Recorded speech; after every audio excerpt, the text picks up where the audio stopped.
Hi there, and welcome back to the Lisa Nichols Show, where I share the tools that you desire to live the life that you say you want to achieve. I love your comments. I love when you share your heart with me, when you let me know what I shared and how it impacted you.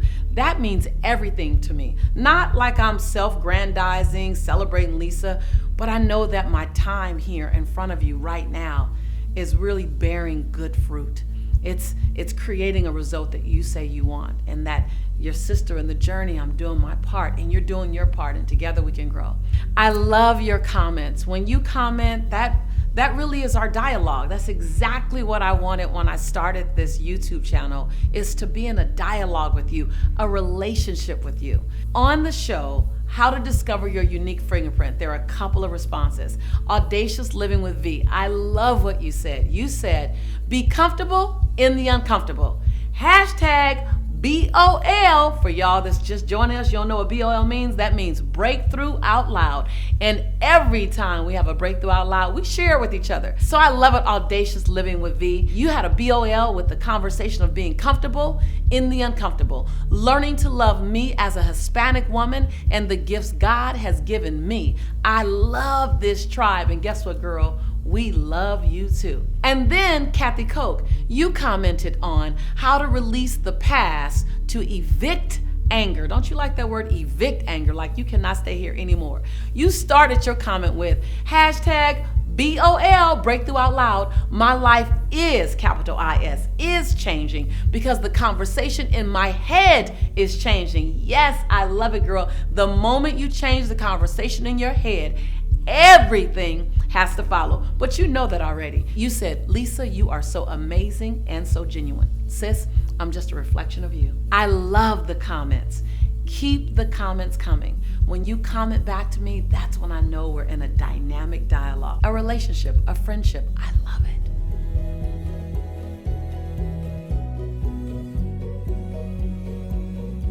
One of the primary things I learned is that relationships, they define us. When they're going great, we feel great. When they're in breakdown, we feel like nothing's going right. What I realize is that if I calibrate, if I get on my own vibration for Lisa, and I understand what does it mean to accept me? What does it mean to own my light? What does it mean to be at peace with everything about me, my good, my bad, my happy, my sad, my right, my wrong, and everything in between? Like when I can love my light and love my darkness, when I settle in who I am, and I could feel full in my esteem. When others have a tendency to, not accept me, it lands a little easier. I remember there was a time in my life when all I wanted was for people to accept me. But I realized that I needed them to accept me and love me because I wasn't really accepting Lisa. I wasn't really loving Lisa to my fullest.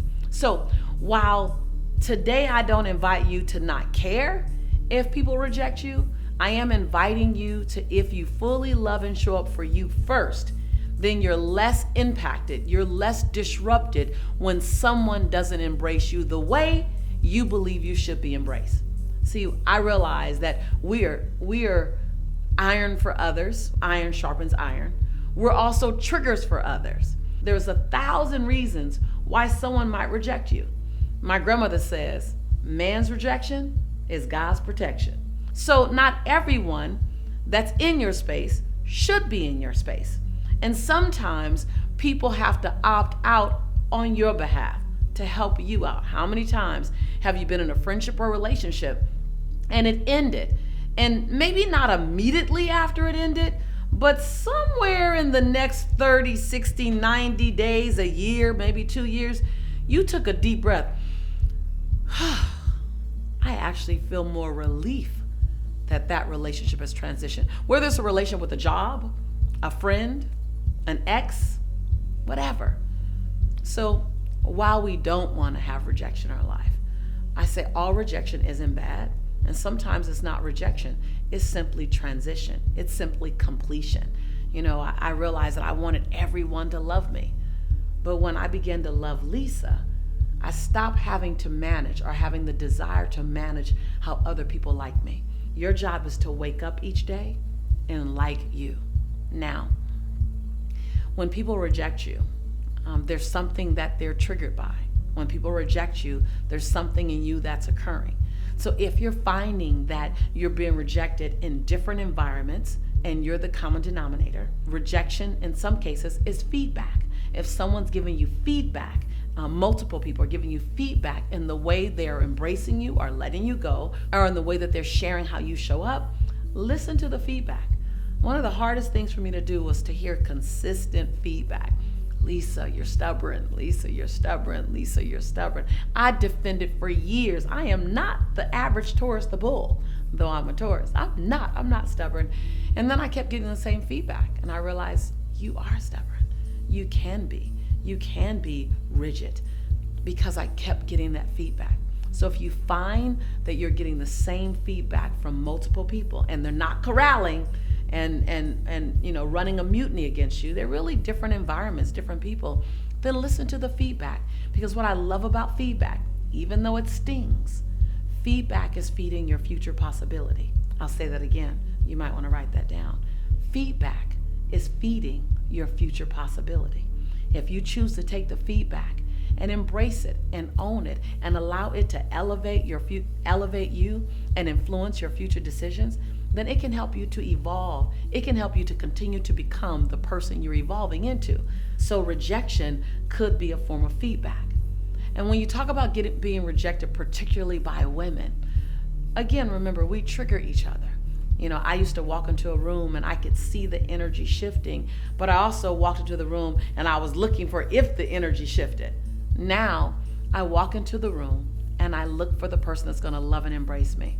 I walk in a room, I own my light, I own my greatness, but I also own my humility. And I look for the light that's reflecting me. And I tap into and I'm drawn to that light. And anything else in the room that's not light, that's not love, it can coexist with me, but it doesn't get to influence me. Remember, this show is not a monologue. It's a dialogue. I would love to hear from you. How are you managing rejection? How can you choose to manage rejection? When have you been rejected and you forgot that it was about you accepting and loving you first, and you allowed the rejection to define your value? When does that happen? I know it's happened to me. I'd love to hear your comments. Leave a comment below. Be sure, if you haven't already done so, to subscribe. This is your community. You know that. And look out for more amazing co-created content in the future. Why? Because this is your home and we are your tribe. And I am your sister in prosperity and in possibility. And when I say that I believe in you and that I love you, it's because I do. I'll see you real soon.